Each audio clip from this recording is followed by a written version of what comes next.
Dan setelah pulang dari kamar mandi, tiba-tiba keponakan saya ini langsung teriak gitu, panggil nenek, nenek, nenek, ada apa begitu. Langsung mau bilang apa-apa gitu. Dan kemudian terjadilah gempa yang sangat dahsyat begitu ya.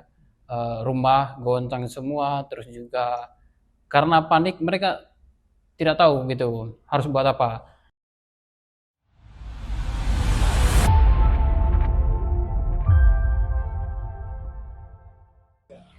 Assalamualaikum warahmatullahi wabarakatuh. Saya Renaldi Paskalis, jurnalis Tribun Kaltim. Pada kesempatan kali ini kita akan membahas terkait dengan bencana alam yang terjadi pada tanggal 15 Agustus 2026 lalu, yang mana terjadi bencana gempa bumi berkekuatan 7,7 skala Richter yang mengguncang provinsi Nusa Tenggara Timur.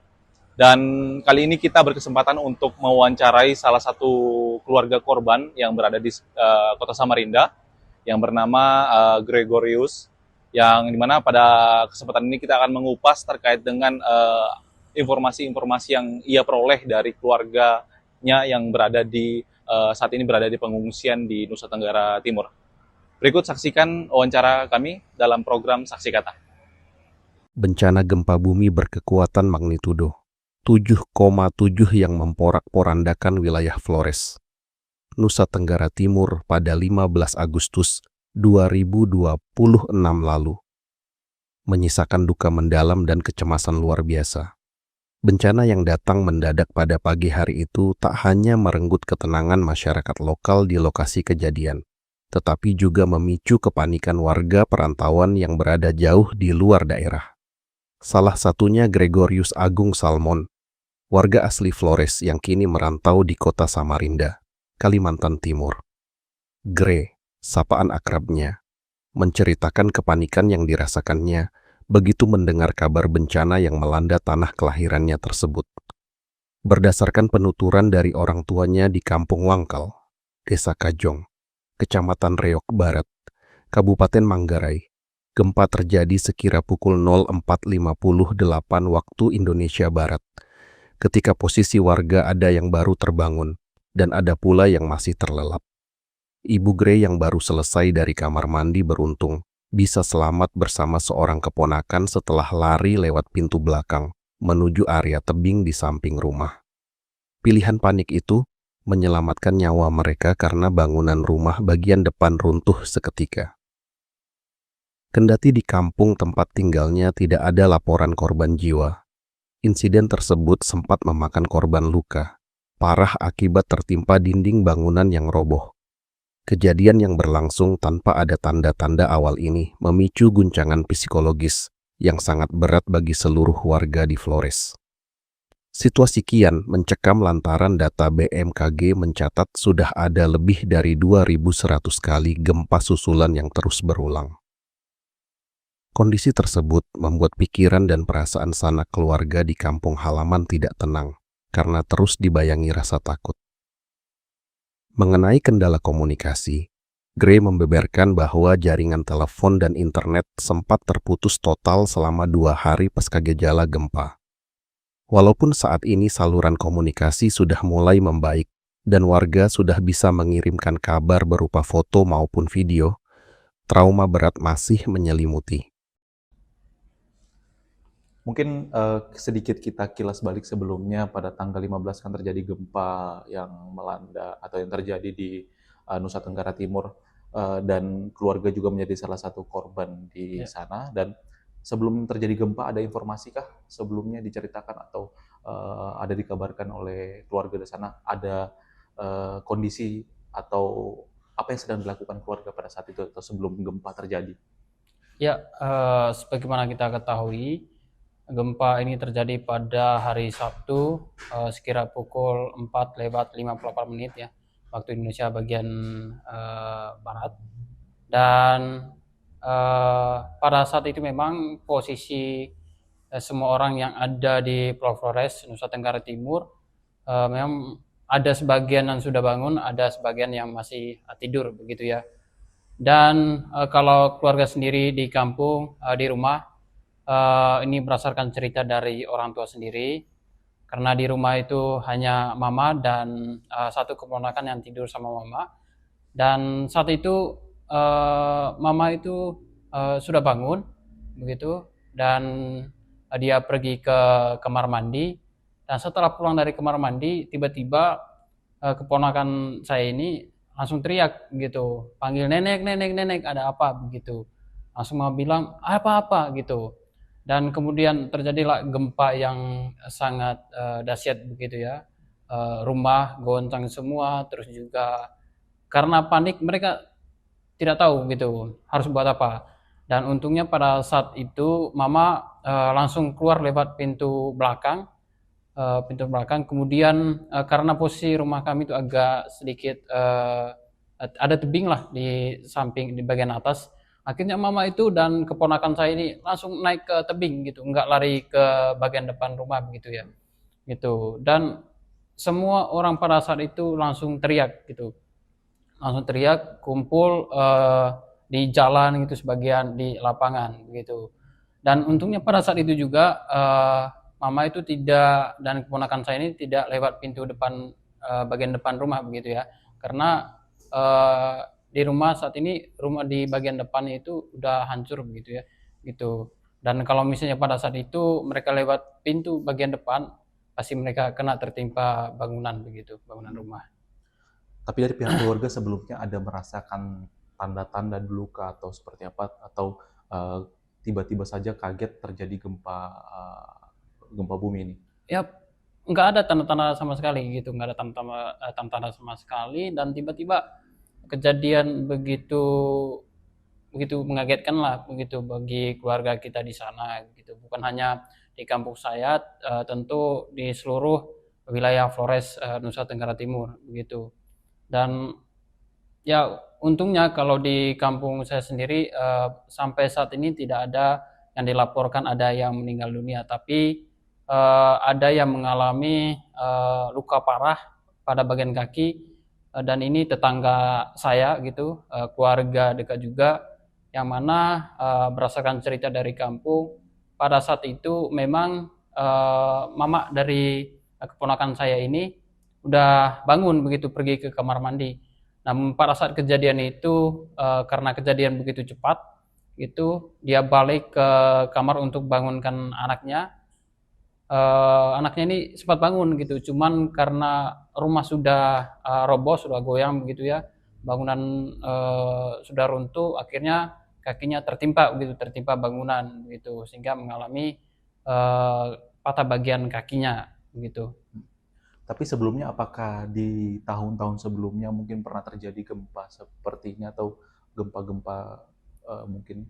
Ya kalau kita lihat dari sejarah itu di Pulau Flores sendiri itu sering terjadi gempa gitu, bahkan terakhir kemarin tahun 2024 ya gitu. Dan hampir boleh dibilang hampir setiap tahun lah, karena tahun 2021 pernah juga begitu. Dan pokoknya tahun di atas tahun 2000-an sering, tahun 90-an, 80-an begitu sering terjadi begitu. Dan kalau kita lihat kan ini gempa berkekuatannya cukup besar, 7,7 skala Richter. Dari kediaman dari keluarga sendiri, kondisinya saat ini seperti apa sih untuk di NTT sendiri? Ya, kalau keluarga sendiri untuk di kampung Wangkal, Desa Kajong, Kecamatan Rek Barat, Kabupaten Manggarai, Nusa Tenggara Timur, puji Tuhan, walaupun mereka saat ini tidur di tenda, mereka makan apa adanya, gitu. Mereka berkumpul, bergotong royong untuk masak dan minum. Ya, mereka aman, gitu. Yang paling dibutuhkan saat ini ya tentu obat-obatan, makan makanan dan minuman juga begitu. Dan begitu menerima kabar itu kemarin, langsung mereka telepon nangis gitu. Kami tidak tahu harus gimana sekarang begitu. Karena gempa, bahkan sampai tadi pagi pun ditelepon sama keluarga di sana, ini gempa masih terjadi. Bahkan dari catatan BMKG sendiri sudah 2100 sekian kali gempa susulan ya gitu yang kita dapat informasinya. Dan ini sangat pikiran dan hati mereka di sana itu tidak tenang gitu. Mereka mengalami trauma berat lah dengan kejadian seperti ini. Komunikasi dengan pihak keluarga sejauh ini kan kemarin kalau nggak salah sempat terjadi sedikit trouble di jaringan. Untuk saat ini komunikasi dengan keluarga apakah masih terkendala dengan jaringan atau seperti? Ya, memang kemarin sempat terjadi jaringan putus ya gitu, karena mungkin karena gempa begitu ya. Memang sempat terputus, tapi udah berapa hari, 2 hari ini lumayan lancar komunikasinya begitu. Udah mereka bisa mengirim video ataupun foto terkait dengan suasana kejadian di sana di Flores, di masing-masing tempat begitu. Walaupun seperti yang kita ketahui banyak sekali daerah-daerah terpencil di Flores sana yang masih belum tersentuh jalan, tersentuh listrik, air dan lain sebagainya, dan itu ada memang sebagian orang yang sudah melaporkan kejadian masing-masing daerah gitu, masing-masing kampung sudah bisa melaporkan gitu, tapi ada juga kampung yang belum bisa dilaporkan gitu karena memang kondisi jaringan dan kondisi di sana agak jauh dari kota dan kabupaten begitu. Bu, artinya sekarang keluarga dalam kondisi sehat walafiat dan Ya, saat ini. kalau kondisi keluarga saat ini memang kondisinya sehat, tapi itu tadi seperti yang saya bilang mengalami trauma yang cukup berat begitu, seperti kakak sepupu itu karena mohon maaf suaminya kemarin meninggal dunia pada tahun kurang lebih awal tahun 2025, dan suaminya telah mendirikan rumah yang cukup bagus, rumah beton begitu ya, dan pada tahun ini mengalami musibah yang sangat luar biasa sehingga dirinya merasa terpukul, apalagi dibeban sama anaknya masih kuliah, terus juga ada yang masih SMA, SMP, dan tinggal sendiri di rumah. Ini terpukul banget buat mereka di sana buat mengalami musibah seperti ini begitu. Kalau dari kerusakan di rumah, adakah barang-barang tertentu yang masih bisa selamatkan atau barang-barang yang mungkin sudah kondisinya sudah rusak ataupun tidak bisa lagi kemudian diambil atau dimanfaatkan kembali? Ya, kalau untuk di rumah sendiri, di rumah kami sendiri di sana memang semuanya masih aman gitu. Cuman ada beberapa rumah yang memang misalnya lemari, tempat tidur, dan pokoknya barang-barang berharga di dalam rumah itu sudah tidak bisa diselamatkan lagi lah. Itu karena sudah tertimpa bangunan beton begitu ya. Itu dan itu sudah nggak bisa dipakai lah gitu, kayak TV, lemari, tempat tidur, karena memang sudah hancur lebur, sudah rata dengan tanah begitu. Artinya bahwa keluarga sekarang sudah mengungsi ke pengungsian Ya, di tempat lebih terbuka mungkin ya? iya. Kalau untuk di kampung saya sendiri, mereka sudah mendirikan kurang lebih 8 posko di kampung. Mereka tidur buat posko di jalan, begitu juga di lapangan sudah mendirikan posko begitu. Karena mereka walaupun ada yang sebagian rumah yang masih dinyatakan aman, rusak sedang gitu kan, tapi mereka takut begitu kembali ke rumah gitu, karena memang gempa itu masih terjadi, gempa susulan itu masih terjadi. Mereka takut kalau misalnya masih enaknya tidur, tiba-tiba terjadi gempa begitu ya. Itu yang mereka takutkan. Mendingan tidur di tenda darurat daripada nanti membahayakan bagi mereka bila mereka tidur di rumah begitu. Apa yang saat ini mungkin paling dibutuhkan oleh keluarga di pengungsian? Obat-obatan kah, makan atau seperti apa? Terlebih untuk tadinya disampaikan bahwa ada anggota keluarga yang sudah mengalami cedera itu seperti apa? Ya, ya, kalau di kampung saya sendiri kurang lebih 300 kakak, 300 kakak. Tentu yang dibutuhkan saat ini yaitu obat-obatan gitu, karena memang mereka kan tidur di tenda dingin gitu, apalagi tempat saya itu dingin. Terus kemudian makanan dan minuman serta bantuan-bantuan lainnya yang bermanfaat buat mereka begitu. Dan saya sampaikan juga karena tempat saya di kampung saya jalannya masih rusak, masih bebatuan, dan juga tidak ada listrik, sehingga saat ini walaupun mereka nyalakan genset begitu, tapi tidak sampai pagi begitu. Nah, setelah genset dimatikan, mereka menggunakan pelita begitu, lampu pelita, lampu dari sumbu begitu, sehingga mungkin bisa dibantu juga terkait dengan listrik begitu. Dan saat ini kalau bagi keluarga-keluarga atau saudara sendiri yang saat ini masih berada di tanah rantau, apa yang ingin dilakukankah atau menggalang dana atau seperti apa yang akan dilakukan ke depan untuk membantu saudara-saudara yang ada di Nusa Tenggara Timur? Ya, kalau kami di Samarinda, keluarga-keluarga dari kampung sudah melakukan pengumpulan dana untuk bantu mereka di sana, dan begitu juga paguyuban-paguyuban ataupun perkumpulan keluarga dari masing-masing kampung, kota, ataupun kabupaten dari Flores sana sudah melakukan mulai penggalangan dana di setiap tempat tinggal mereka di Samarinda. Dan begitu juga dengan teman-teman mahasiswa sudah melakukan mulai galang dana tadi sudah kita lihat mulai galang dana. Dan begitu juga mungkin di luar daripada teman-teman dari Flores sudah mulai melakukan galang dana, dan harapan kita ya dengan galang dana atau bantuan-bantuan yang sudah dilakukan oleh kita yang dari tanah rantau bisa bermanfaat bagi mereka di sana, bagi keluarga-keluarga kita di Flores gitu. Mungkin terakhir pertanyaannya, apa yang ingin disampaikan kepada saudara-saudara yang ada di Nusa Tenggara Timur yang pada saat ini mungkin sebagian besar masih berada di pengungsian? Mungkin.